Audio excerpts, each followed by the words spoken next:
નમસ્કાર ખેડૂત મિત્રો, સ્વાગત છે તમારું ખેડૂત ચેનલની અંદર।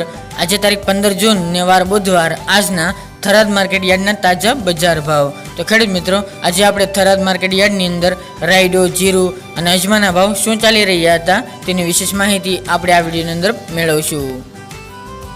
ખેડૂત મિત્રો, આજના થરાદ માર્કેટ યાર્ડના તાજા બજાર ભાવ જોઈએ તો જીરું 3350 થી 4425 રૂપિયા, રાયડો 1235 થી 1311 રૂપિયા, એરંડા 1433 થી 1485 રૂપિયા, રજકા બાજરી 480 થી 521 રૂપિયા, રજકો 3500 થી 4300 રૂપિયા, ચીકુડી 1441 થી 1602 રૂપિયા, મેથી 950 થી 1141 રૂપિયા, ઈસબગુલ 2650 થી 3031 રૂપિયા, અજમો 1100 થી 1850 રૂપિયા અને બાજરી 370 થી 444 રૂપિયા।